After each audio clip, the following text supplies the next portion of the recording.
नगर निगम सासाराम का मेयर ईमानदार, शिक्षित और पॉजिटिव विचार के साथ साथ विकासशील सोच का व्यक्ति हो, जिसके अंदर ऐसी कला हो जो जिला प्रशासन और नगर निगम के अधिकारियों से बेहतर तालमेल कर सासाराम शहर का विकास करा सके। यह बात सासाराम नगर परिषद के पूर्व चेयरमैन व समाज सेवी स्वर्गीय जगदीश चंद्र अग्रवाल के बेटे सुरेंद्र अग्रवाल ने कहा। उन्होंने कहा कि मैं भी गत 2007 में नगर परिषद सासाराम उपाध्यक्ष के पद पर रहकर काफी बेहतर विकासशील काम कर इतिहास रचा हूँ। मुझे इस बात का अनुभव है कि इस शहर को सुंदर और विकासशील कैसे बनाना है। शहरवासियों की कठिनाइयों को दूर करने के लिए प्रत्येक दिन शहर की सफाई बढ़ चढ़कर होनी चाहिए। शहर के नाले और नालियों की गंदगियों को ईमानदारी पूर्वक सफाई करा देने से नाले नालियों के पानी सड़कों पर नहीं आएंगे।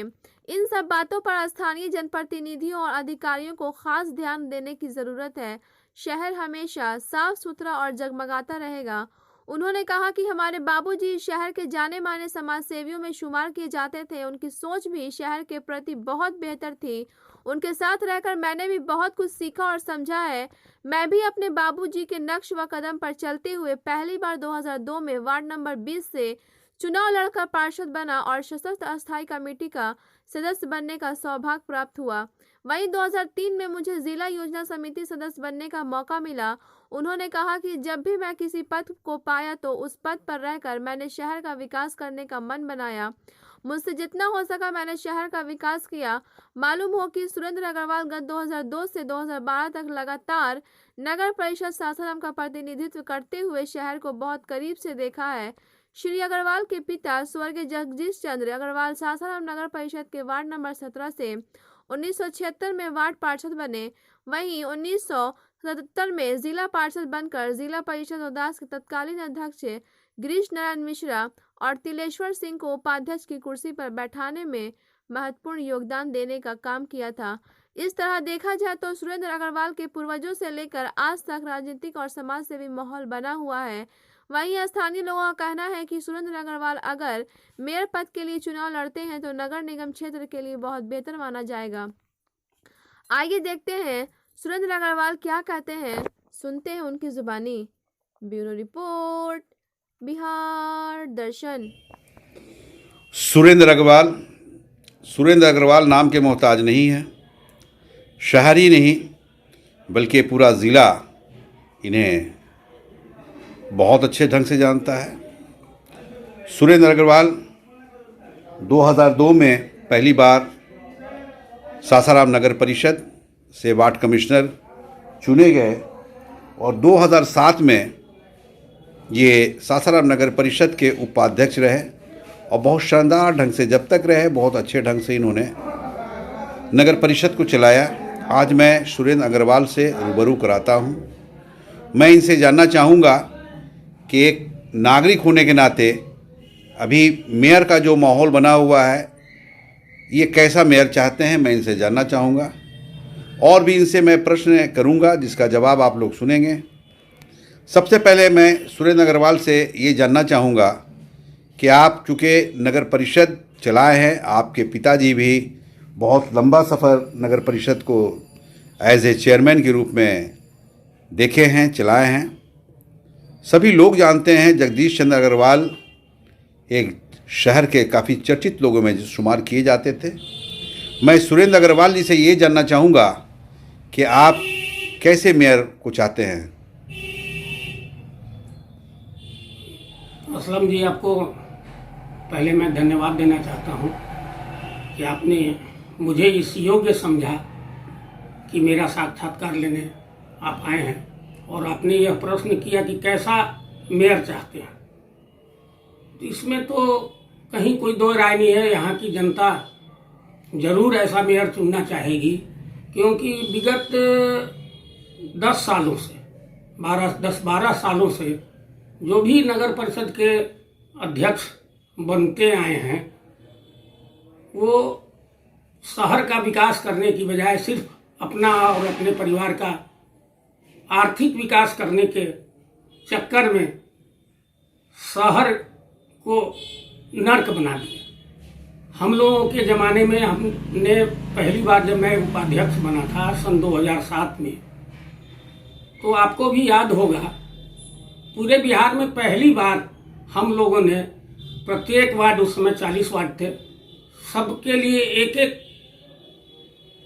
कूड़े के उठाव के लिए ठेला की व्यवस्था की थी और उस पर एक सफाई कर्मी की नियुक्ति थी। उसका यही सिर्फ कार्य था कि पूरे वार्ड में, मोहल्ले में घूम घूम कर, विसिल बजाकर, लोगों के घर से जा जाकर कूड़ा एकत्रित करना उसका काम था और इसका परिणाम भी बहुत सकारात्मक आया था। और सन 2007 से लगभग 9-10 तक शहर में कहीं कूड़ा नजर नहीं आता था, एक कागज का टुकड़ा भी नजर आना बंद हो गया था। लेकिन दुर्भाग्यवश क्योंकि उस समय वार्डायुक्त लोग के द्वारा ही चुना जाता था और सरकार के द्वारा यह नियम लाया गया था कि 2 साल के बाद अविश्वास प्रस्ताव के द्वारा हटाया जा सकता है, जिसमें मैं उस तरह के गलत कार्यों के द्वारा उस पद पर बने रहना पसंद नहीं किया और मैं स्वयं अविश्वास प्रस्ताव के द्वारा हट गया। के हटने के बाद जो भी अध्यक्ष या कार्यपालक पदाधिकारी, नगर पालिका की स्थिति ये हो गई कि भ्रष्टाचार में एकदम आकंठ डूब गया और कभी FIR तो कभी जेल, तो कभी वार्ड कमिश्नर को जेल, तो कभी कार्यपालक पदाधिकारी, इस तरह की स्थिति हो गई और पूरे शहर का विकास बाधित हो गया। और आज स्थिति ये है कि पूरे देश में, जबकि इसको शहर में सफाई में नंबर 1 होना चाहिए था, आज यह गंदगी में सबसे प्रथम स्थान पर है। तो ये सब चीज़ बदलनी चाहिए और मैं समझता हूँ उसके लिए ऐसा शहर का मेयर होना चाहिए कि जो ईमानदार तो हो ही, साथ साथ उसके अंदर कुछ पॉजिटिव सोच हो और पदाधिकारियों से काम लेने का या कार्य करवाने का हुनर आना चाहिए, तालमेल बैठाने का हुनर होना चाहिए, तभी इस शहर का विकास हो पाएगा। अन्यथा यह विकास नहीं हो पाएगा, कभी भी नहीं हो पाएगा। बाकी और कुछ आप जानना चाहते हो तो कुछ और प्रश्न करेंगे। तो ये बताइए कि आपको कैसा मेयर चाहिए, क्योंकि आप शहर के काफ़ी चर्चित लोगों में हैं, काफ़ी सब लोगों में हैं और आपने पहले देखा भी है, नगर पंचायत को आपने चलाया भी है। अभी आपने बताया कि कुछ वैसे प्रतिनिधि आए जो शहर को विकास की ओर नहीं, विनाश की ओर ले गए। तो कैसा मेयर चाहिए, कौन आदमी ऐसा है जो सुधार सकता है? मैं किसी व्यक्ति विशेष का तो नाम नहीं ले सकता हूँ, क्योंकि मैंने शहर या नगर परिषद की राजनीति को देखते हुए 2 बार से चुनाव इसलिए लड़ना छोड़ दिया कि मेरे संस्कार में ऐसा नहीं है कि मैं कोई गलत रास्ता अपना के और ये पैसे का लेन देन करके इस पद पर बने रहने की इच्छा हो, और न मेरी कभी सोच रही है कि मैं किसी पद पर जाऊं तो उसके से आर्थिक लाभ लूं। लेकिन चूंकि शहर का मैं नागरिक हूं, यही मेरी जन्मभूमि है और संयोग से इस बार बिहार सरकार के द्वारा यह कानून पास किया जा चुका है कि अब जो भी मेयर, उप मेयर और वार्ड सदस्य का जो चुनाव होगा वो जनता के द्वारा सीधे चुना जाएगा। तो यह जनता के लिए बहुत सुनहरा अवसर मिला है। इसके लिए हमारे मुख्यमंत्री, नगर विकास मंत्री धन्यवाद के पात्र हैं कि उन्होंने ऐसा कानून बनाया है। इससे कुछ तो भ्रष्टाचार जरूर कम होगा और इसी का कारण है कि पहले जो लोग वार्ड कमिश्नर लड़ने के लिए मारामारी करते थे, अब वो लोग सारे लोग जो वार्ड कमिश्नर भी बनने की क्षमता नहीं रखता है या उसके अंदर क्षमता है, वो भी अब मेयर के लिए उत्सुक है। तो इस बारे में मुझे नहीं कहना है, लोकतंत्र है, सबको अपना अधिकार है दावेदारी पेश करने का, करना भी चाहिए। और सासाराम शहर की प्रबुद्ध जनता बहुत ही समझदार है, इसमें कहीं कोई दो मत नहीं है कि वो जो जिसको भी चुनेगी जरूर वो उसका पिछला कार्यकाल या उसके चरित्र और उसकी कार्यशैली का आकलन करते हुए निश्चित रूप से एक अच्छा मेयर का चुनाव करेगी जो कि शहर का विकास कर सके। लेकिन इसमें एक दो तीन चीज मेरा सुझाव होगा कि पहली शर्त तो ये होना चाहिए कि वो ईमानदार होना चाहिए, उसके अंदर कोई आर्थिक लाभ की इच्छा न हो, वो शहर की सेवा निस्वार्थ भाव से करने का इच्छुक हो। दूसरे, उसको अनुभव होना चाहिए नगर परिषद की। आप बहुत ईमानदार हैं, लेकिन अब अगर आपको अनुभव नहीं है तो अनुभवहीनता में ही 5 साल बीत जाएगा आपको अनुभव प्राप्त करते हुए ही, और समय निकल जाएगा, कुछ कार्य नहीं हो पाएगा। तो अनुभव भी एक दूसरी बात है कि उसको होना चाहिए।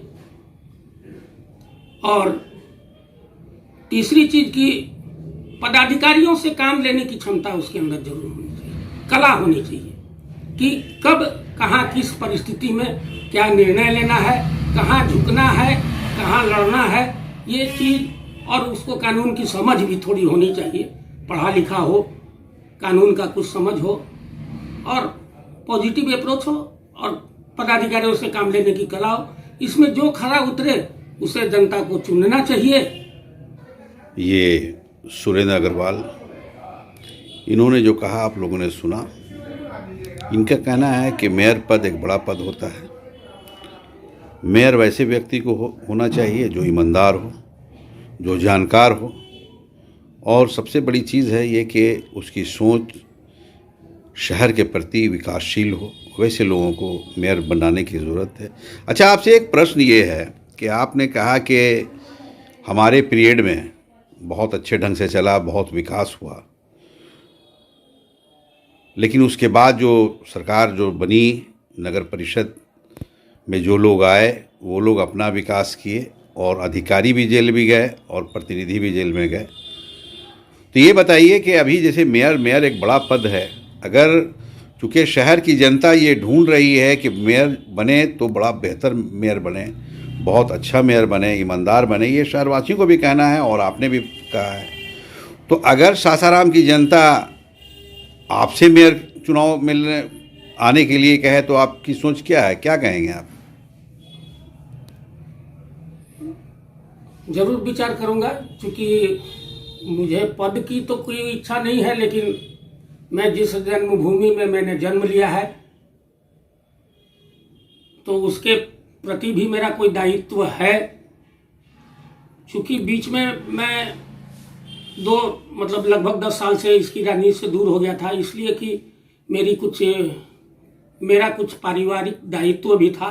बच्चे छोटे थे, उन लोगों की शिक्षा दीक्षा, प्लस एक बेटी भी है, उसकी शादी भी करनी थी। उसके लिए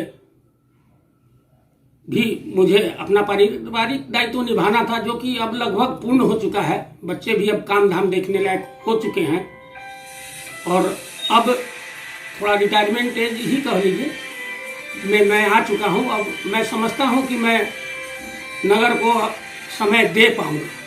इसलिए अगर जनता की इच्छा होगी तो मैं अपनी जिम्मेवारी से पीछे नहीं हटूंगा। और बाकी तो जनता जो मतदाता हैं वो बहुत प्रबुद्ध हैं, वो जितने भी लोग आएंगे उसमें जरूर मेरी उम्मीद है कि वो सही चुनाव करेंगे। जिसे भी चुनेंगे जरूर अच्छा चुनेंगे। ये सुरेंद्र अग्रवाल जी, इन्होंने कहा, जब मैंने इनसे प्रश्न किया कि अगर जनता आपको ढूंढती है एज ए मेयर प्रत्याशी के रूप में तो क्या आपका विचार है, तो इन्होंने बताया कि बिल्कुल विचार किया जाएगा। अच्छा, एक प्रश्न है आपसे कि जैसे अभी हमारे ज़िलाधिकारी भी नौजवान हैं, कंस्ट्रक्टिव हैं, डीडीसी भी आईएएस हैं, डीएम भी आईएएस हैं, और अभी आपके नगर निगम में एक अधिकारी आ गई हैं जो उपायुक्त के रूप में हैं। तो अगर आप यहाँ के लोगों के आशीर्वाद से मेयर बन जाते हैं तो किस तरह से तालमेल मिला कर आप चलेंगे अधिकारियों के साथ?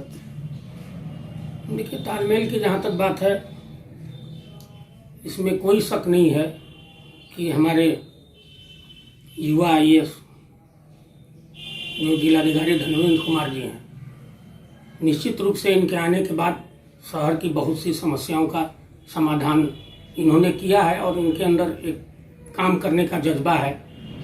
और आने के बाद शहर के जाम की समस्या का तो इन्होंने लगभग स्थायी समाधान कर दिया है, जो कि बहुत बड़ी समस्या थी।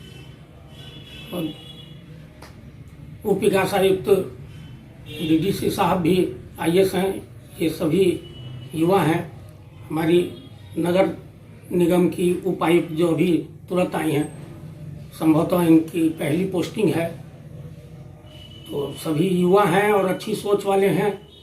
और अगर मैं चुनाव लड़ा और महापौर के रूप में यहाँ की जनता मुझे चुनती है, तो इसमें कोई संदेह नहीं है। इस तरह का मेरा इतिहास रहा है, मेरे पिताजी भी रहे हैं, पदाधिकारियों से बहुत अच्छा तालमेल रहा है। तालमेल इस मामले में कि कभी हम लोगों ने जिलाधिकारी के पास कभी कोई गलत पैरवी या गलत लोगों का इस तरह का कार्य करने का कभी न प्रयास किया है, और उन लोगों का भी सहयोग हम लोगों को हमेशा मिलता रहा है। तो निश्चित रूप से बिना अधिकारी के तालमेल के शहर का विकास नहीं हो सकता, क्योंकि सारा एग्जीक्यूटिव पावर पदाधिकारियों के जिम्मे होता है और हम लोगों के महापौर के या मेयर के जिम्मे बोर्ड की अध्यक्षता करना या नीति का निर्धारण करना, कौन सा कार्य हो, कैसे हो, इन सब चीज़ों की नीति का निर्धारण करना हम लोगों का काम रहता है। कार्यान्वयन पदाधिकारी को करना, अगर पदाधिकारी से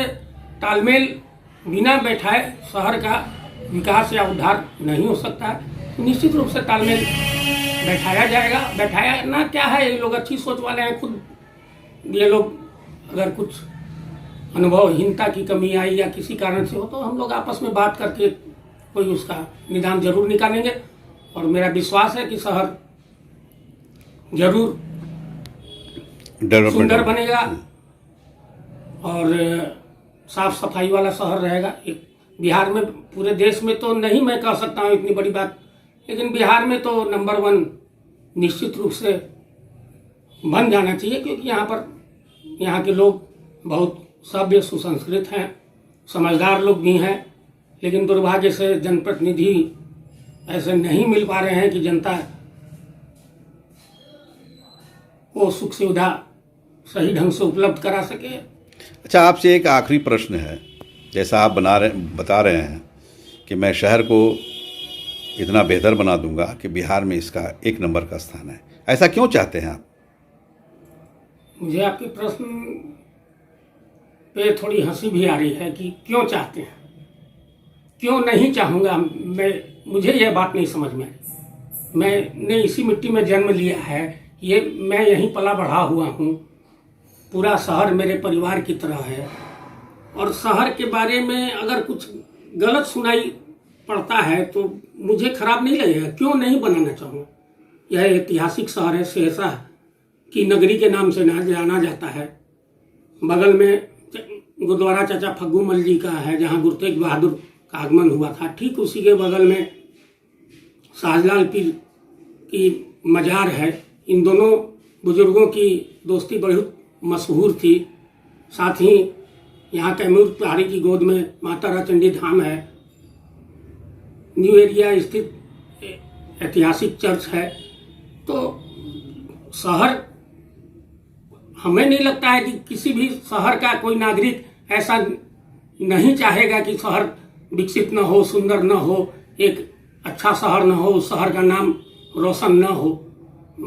ऐसा कोई नहीं चाहेगा। और मैं भी चाहूँगा कि मेरा पूरा प्रयास रहेगा कि अगर जनता मुझे अवसर देती है तो मैं शहर का पुनः विकास कर सकूं और शहर का नाम पुनः यहाँ इसको रोशन कर सकूं।